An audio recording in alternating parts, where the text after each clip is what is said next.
Welcome to Inside Djoser's Step Pyramid.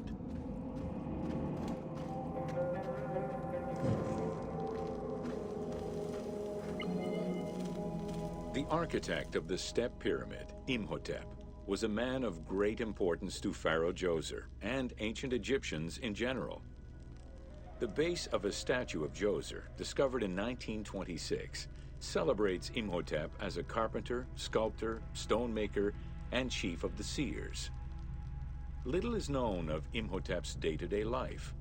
While he is credited for writing medical texts, it is for his role of architect that he is most famously known.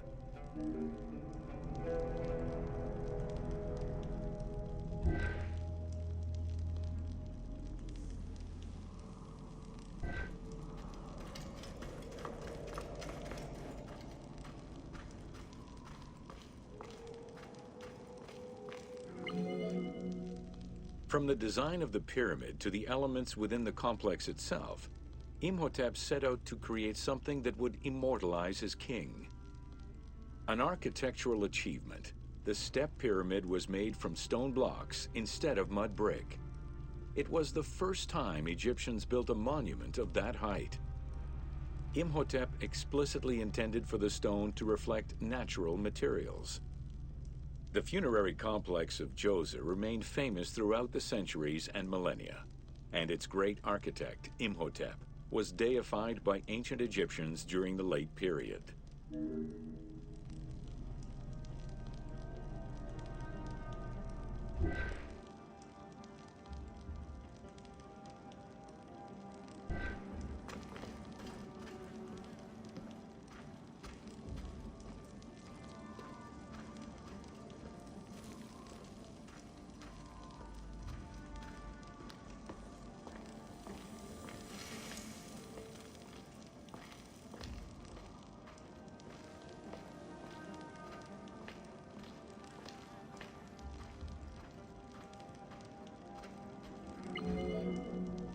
In addition to the central subterranean palace built for Djoser, 11 wells were dug.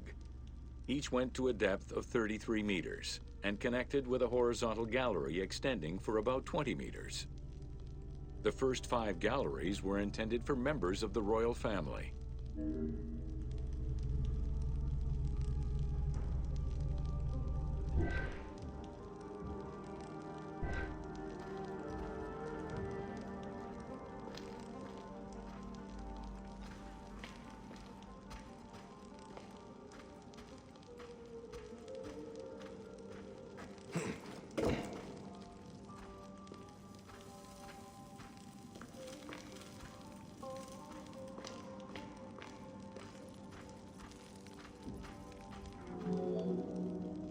Two passages lead underground and branch off in 3 directions to various magazine galleries. This vast underground space accommodated sections for storage and ceremonial offerings. One of the tunnels, starting on the east side of the pyramid, contained 40,000 stone vessels, many of them belonging to the king's ancestors.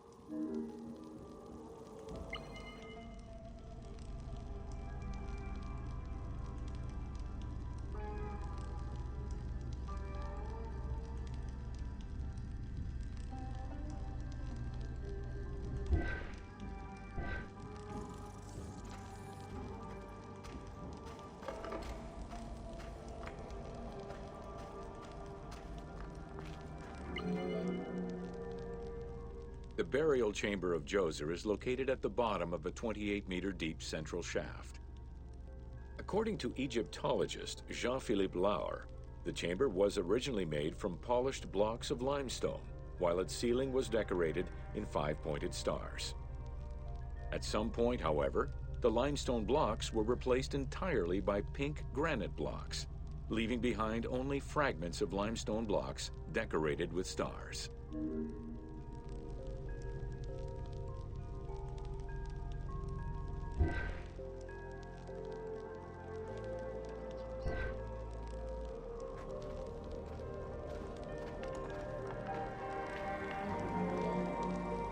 At the foot of the chamber are many tunnels going in all directions. This maze of tunnels, galleries, and chambers stretches over 5 kilometers. There are a number of dead ends and false doors. They may have been intended for the afterlife, rather than to fool thieves.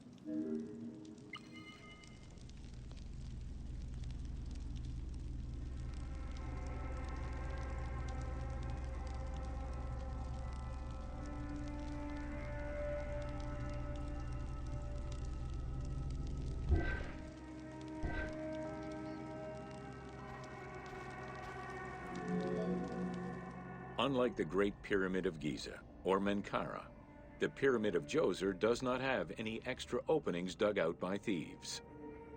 There was no need for them. Because of the easy access into the tunnels and along the corridors, thieves had little trouble clearing out the temples once inside. It is unknown when the mummy of Djoser was stolen.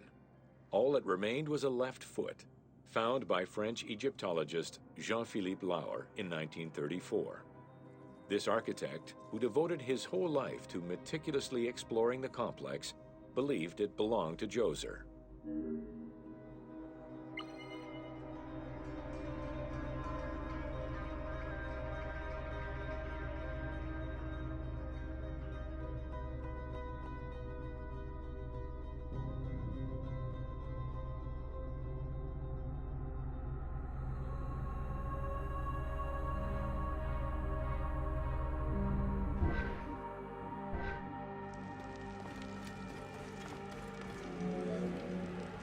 The Pharaoh's apartments, also known as the Blue Chambers, are decorated with blue-green tiles meant to imitate the reed matting that covered the walls and windows of his palace.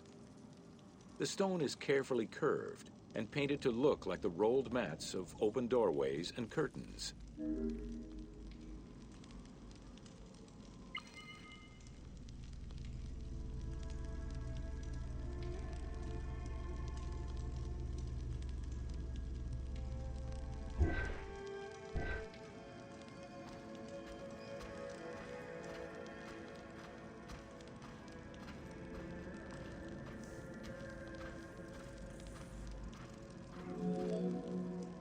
There are 2 long rooms running side by side along a north-south axis.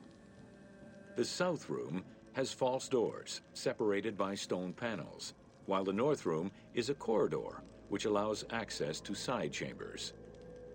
Nearby chambers originally housed the pharaoh's treasures.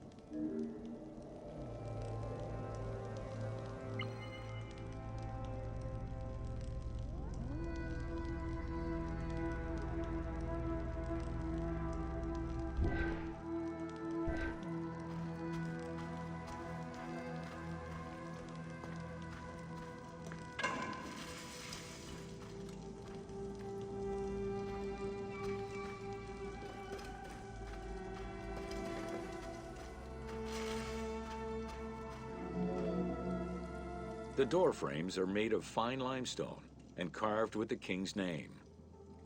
As in the south tomb, reliefs are carved into the doorways. These reliefs show the king performing rituals and visiting divine sanctuaries for all eternity. Their interiors are fictive additions made by the team to add to the wonders of the tomb. It is clear from the elaborate detail and scale of the complex that this funerary monument was a technological marvel of its time.